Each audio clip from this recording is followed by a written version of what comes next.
clear tu te November ni sumni pali sang ni sumni pali pathian ni chi bai le vekule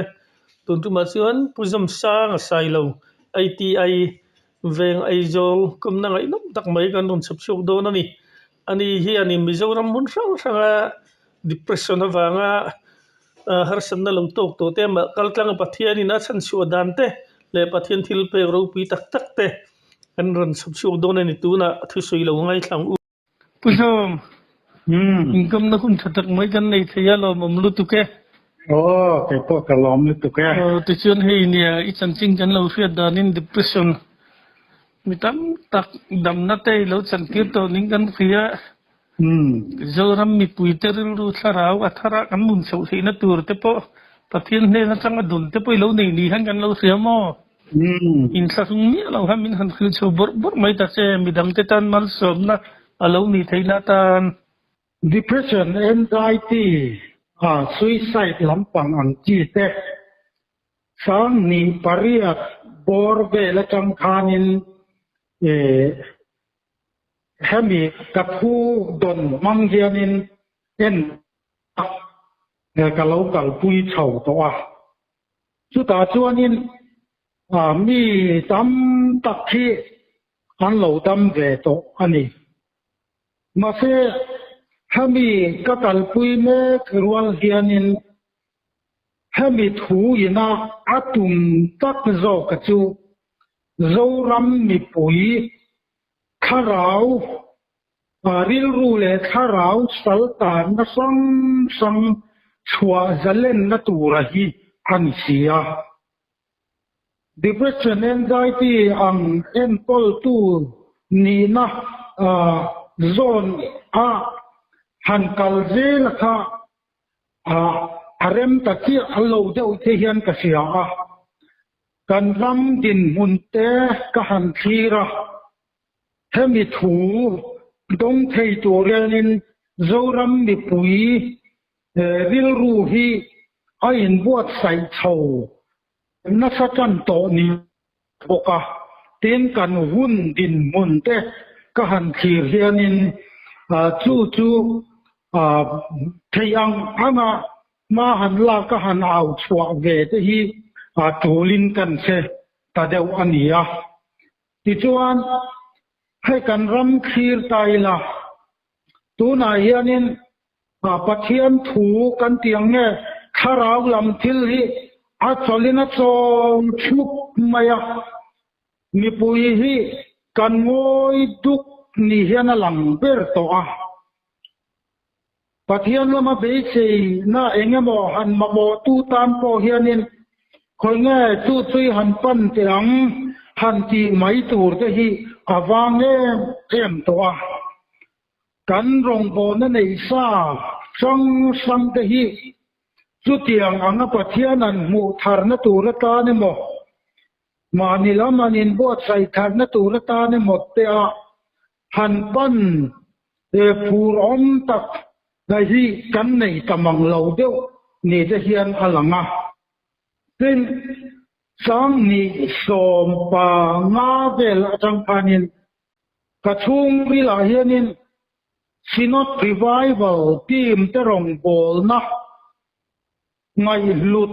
ani lo chho tur hi karil ruwa hian alo om ve thina chu ta tang chon kan chui chawa chung sang ni som panga bor vel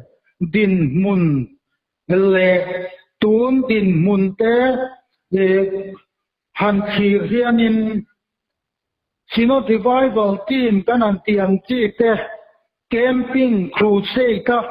an kal chhuwa dan te hi ain khau em to maya tun ma deuh te kha chuanin camping ngot po hianin voi sang bor vele mo te hi chu an kal chuak thin mela tuna hi chuanin voi zathum vel por pa khi kal chuana turi an nei tamang lo deuh mo te hat ti theyami kan zo chian hian tiang chuanin nia asinot revival lamaka angot chatalove angot ling talove ti na lam ni lovin hun thua kan ramina pathiam thu maba ka nei zo ka hianin chuan kai atul to awangin kan soi thin kan ngai khak thin kan siat bel em lam kan soi thiam em thin lam ma hi tu na hianin a chuai tamek ni hian asiata han ngai vena han beng khon viau tu ra hi a om tamang mi lo ma yani tu ta chuan a fil tu an chalve an thu choi hi a chalve kan bati lam ni lovin hun zo khian he kan pathian thu tlan pui thin a hi aram kal san nek to wang ani ti hi kan sai chiam du ani a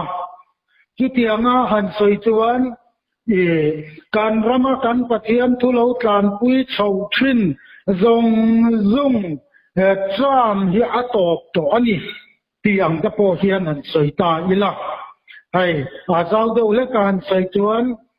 thu thung ram kan tiang chi ta po kan ngai na selobin tam tak kan om to thu an soya han tui pui viau ta po hi kan om tamang lo ani a tiang chuanin kan rama rau chi sang ang te hi tu na hi chuanin an ngoya an re thua phi hani ta ber maya a tui te mo a soi te mo ton lo soi ma sela ngai ven tu lam zo ka hi atan yam mani ti te tha na kan sei lang masat wa yang chuanin nya hemi kan rama pathian thu kan lo tlan pui chin rau kan lo chan chin tam ber hi cham nei an ni bek mai ni speaker lar kan an tiang chi te po cham nei an ni beka ma se tu na ka han soi tu ma hi ero hi tu kan rama harna nu nung ber to tu cham nei ve to lo tu khovel to ken hol tang thau to tu ani don ti hi ke mari lama lo om chin dan ania chu hemi thu hi athul lai mu bora hi chu ka sai chua fi lo anga chu hemi thu hi missing pathian ni kan ni dan tur rau dan lamma kan lamma tlan china ma se tu na chuan missing ni dana pathian ni na kan tlan do na soi dan sang hi kan neya mental health pathian thu te ka ti china nun thu ti te po in a soi theyanga mission na pathian thu ti hi karil ruwa chuanin afia dan ber mai hian hi a chu mi thu a chu mangin depression anxiety panic attack kan ti te suicide lam te ten kol nan kalau mang china mi thu ron puma ron set hiam te hi chu kumen za to lo vei to po lo ni sela dam zo lo hi om lo khopin ka sia a chu wang chuanin hang ni te po ina an tam pui ani awang hianin kan ram hian chia thiam na le be sei na te an nen he thu hi kan don son chou phut chuan he rama khot lang mo chung kwa emo ko san emo mi mal emo kan dam lo na sang hi dam na tu ria tam don khop khian ka sia cho bang chuan rel ruwa o he thu hi athasia depression anxiety ve po in an dam pui an sia kan ram yan na sa takin dam pui ngai ila ti hi ka chan dem ngai na ya ania chu ti rol chuan pathian hianin kan ram ta na ta puan chua ve tura min kol tir ka dam chan ka pian chan ve nia ka siat ania chu ahun te nga hielo ngai rei khop maya mi thu ka don atang ringot po hianin ka nga rei hle to maya tu na hian thovel bo ruak te kan ram mi sin ril rutin mun te ka han thir hianin he thu chua chan hi atul nin ka se toa ten pathian in ke ma me mal sim sima kong dang ka zo thin te rem min ti sak to lo nin ka sia chu tiang anga ke ka lo pen ve thin na sang te chu min ti top sak zel maya chu bang chuan pathian hianin hemi hi ka puan chua ma ka lak ve to hi chul atin yang tin ril ruwa in kharung tak le tling lo in ti tak chung te upur tak chung si te in hemi puan chua na hi kan ngai tua kan in ruap man ve ta ani chuan he thu hi kalpui chou ka tum dana chuanin setana phuar phel rong bol na ani dona kan gamin chan dam na chan chin cha kan au puya chu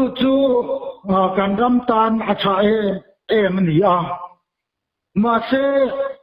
chu ti khopa chan dam na chan chin cha ina kan ram min lua min chiat ne rual chuan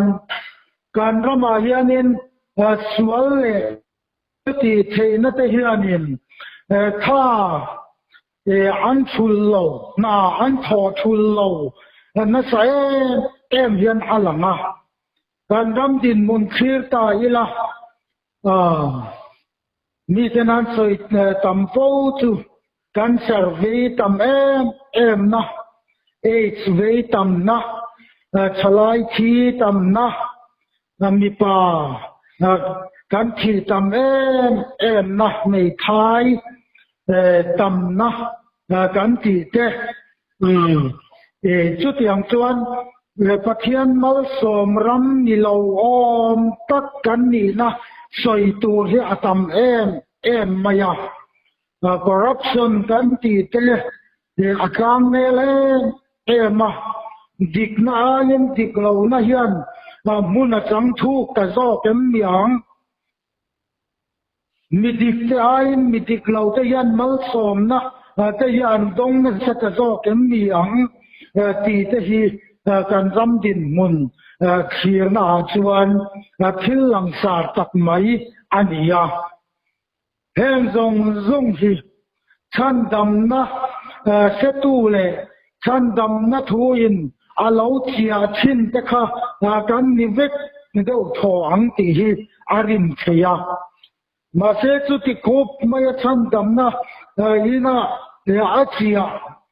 nam piang ther non on mai ram kan ni chung chuan hen hi kan ram din mun chu ani mek sia chu wang chuan tu na hian kan ram hi anna ani chung kwa kan na kan ru ma mi mal nun beidong atam ema ko rano te po hian kan ti dan pa ngai ba ka man som le han chan le zual na vak tur po hi kan selawa den kan sarkar te po hian le rui lo awanga kan puai na ringot po hi an ve ema ma se man la te vak ngai na kan se chuang lawani tu wang chuan tu na hian kan tam na tur tak pathian thu hi kan mamo a kan tui pui emo kan soi thiam emo pathian thu mai ni lo kan lim pui emo pathian thu ni mai lo de pathian atanga chuak tak pathian chu athua ati ne athu chu thil ti theina ni la ti ne mai pathian thu chuak pathian o ka zo puan chuana hi kan mamoin chu mi ri chu kan ram yan amamo lenin alam ta kan tui pui le kan soi thiam te program awanga kan soi te hian that na chin tam tak nei ma sela chu tu na yang ato talawani ti te po hi kan pom thiam te achul lein ka sia chu wang chuan pathian thu kan an ti po yanin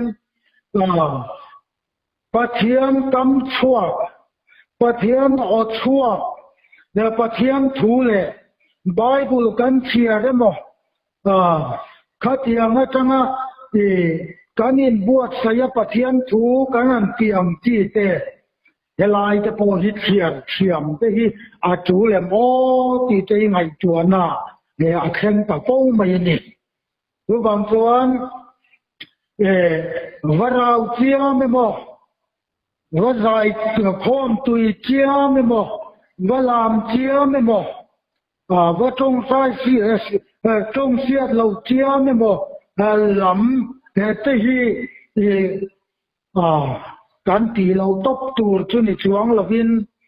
ka tiang pathian thu peremo rong bol na peremo bak na peremo tia kan lo kal pui chin na hi ato talave ti te hi kan ngai tuana a khen hi chul le in ka sia ti chuan he thu hi nun thu kan ti hian ke ma chuanin alapia phak lo ti na kan ya ni sin na pathian thu han ti deuh thel hi ka du thina chu bible thu pe chana chu ni vat vai ni tir tum lam pathian thu kha ani to lawa pathian thu ke mania zo chumi pathian ina ati pui thin na zel zo ka kha he thu ina kal chau pui atum hi ani chu he pathian thu hi setana phuar phel na rong bol na polmo tak ani chaudona chu raudana lam ni lovin tami sin na pathian aron mi sin na zok atangin hey adik ho takan mu fauta adik ho wa chuanin an mi sin na setana aron mi singa chumi awang chuan an chong kam chuak te an hoi herte an thil ngai tu adan te hi chuta chuan langsar takin alo lang chuak thin ani chu tiang deuh lek chuanin he ka mifin na apathian aron mifin na hi ni ka mu thei alan chua kha apoi mo em thil tia mai ani lo kan chek vel ta na mai ani lova kan nu na thil lo thleng chitin reng a hian khamwan khaphan na mun aka oma khamwan na atan cholna mamo na mun a oma cholna atan lungai na alo thena chu lungai na hne na atan chuan he thu hi mesin na azir chua hi apoi ma em mai ni tu wang chuanin kami subject hi subject pasari pariat na tihian tu na te poin pakol meka chung subject ka chu han soi se na ni don lo ba tihianin patlang pui ka han soi mai zok ni ta sela chung subject pariat ne achu heram hian zir hila chu kan zir chua phut chuan dam zo lo hi kan om kher wang ti hi karin dam ani a ni china ka sei tong kan depression anxiety pay dam thei to reng lo tura yin ngai te le an chung te poina an ngai te he mi thu mang hian ol sam te yin an lo dam le et thina chu wang chuanin hei hi hetiak ta han soi atang hianin he mi the pi a hianin he mi thu ina atum tak zirtir na ate hi chu ala om zo kan ni ti min lo fiat sak ula he mi thu ka han soi chau a hi chu mi thu kan ram ta na he mi tin ta na dam na tu ra thu poi mo lutuk a chu ka han soi hon na mai ani zo kan ni ti kha ka han tar lam du ani a na ti chuan hei hi ka han puan chua masak du a chu ni sela a tula a rem chang ani chuan ya a subject ho a te po hi kan la suyama amaro chu a lo rem chang pathian lamatan mo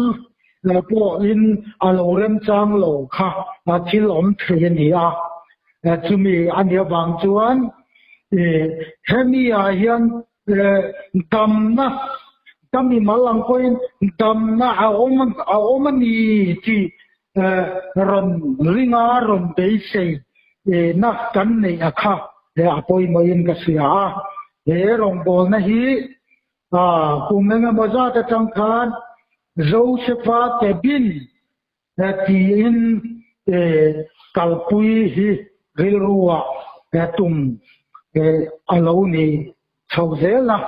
Josepha Kebin Josepha Buzem te po anyam chu chu tiang chuanin herong bol na ming atan po hian chu kalpui katuma chu nia thupu ya chuanin setana puar phel rong bol na ti anidona camping polo siamila setana puar phel camping ti kha alam hoi chu ani chho to dona tu wangin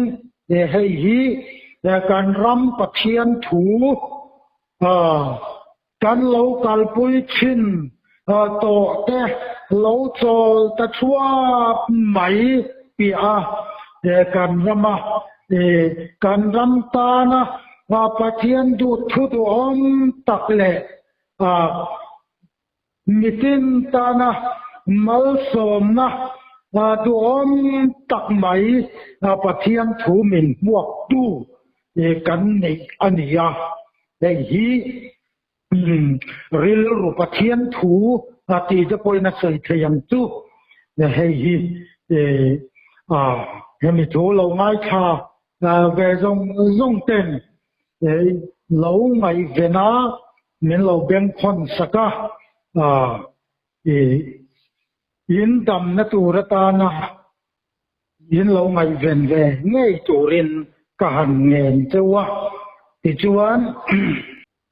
cái number hi hành ta cho bộ atul in cả sửa min han sil lo ro thì chuan cái phone number hi 9366282861 anh ấy